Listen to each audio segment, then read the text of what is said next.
नमो नमः। सर्वेषां स्वागतम्। अद्वयं पत्रलेखनम् अध्ययनं करिष्यामः।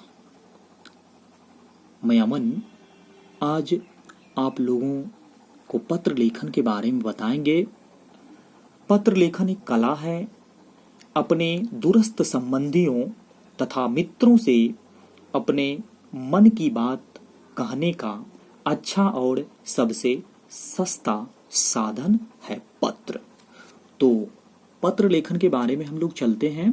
सबसे पहले ये आपको कक्षा नवम और दसम में 5 अंकों में प्रश्न पूछे जाते हैं। सबसे पहले हम जानते हैं संस्कृत में पत्र लिखते समय कुछ बातों पे ध्यान देना होगा, जो कि मैं नीचे आपको बता रहा हूं।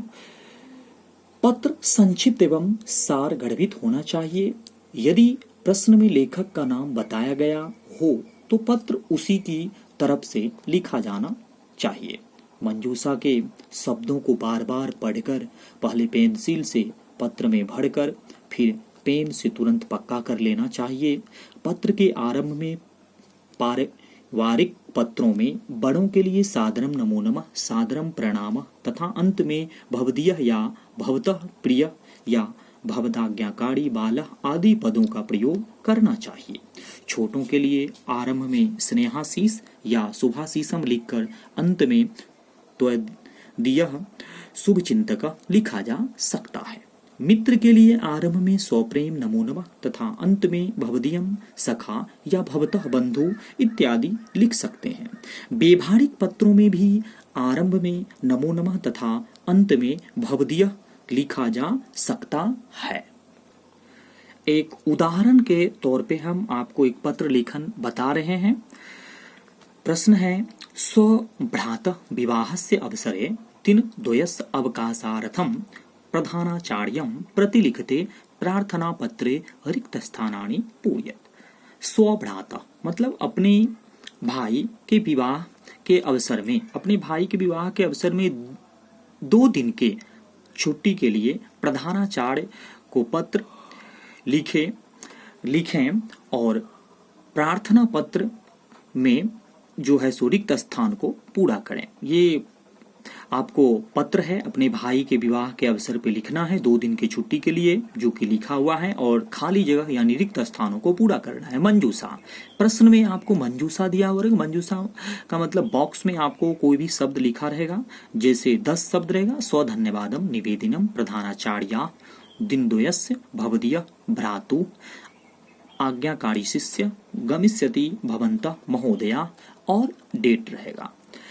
इस तरह से आपको मंजूषा में शब्द रहेगा, इसी में से चुन के आप शब्द पत्र में लिख सकते हैं। परीक्षा भवनम, सेवायाम श्रीमती, नंबर 1 खाली जगह है, फिर दूसरा नंबर है खाली जगह, सबनयम, फिर खाली जगह है, अस्ति यत मम विवाह स्व भविष्यति।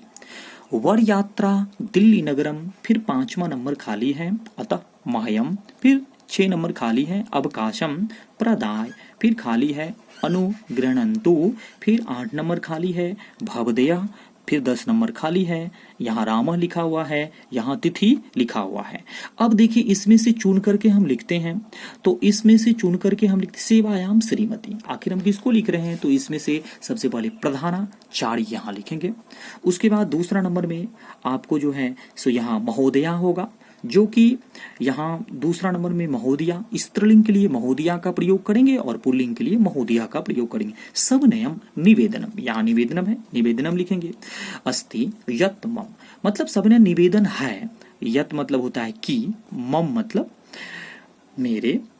उसके बाद है यहाँ आप लिखेंगे भ्रातु, मतलब 4 नंबर में भ्रातु होगा, भाई के, विवाह कल, स्व मतलब होता है कल, भविष्यति होगा।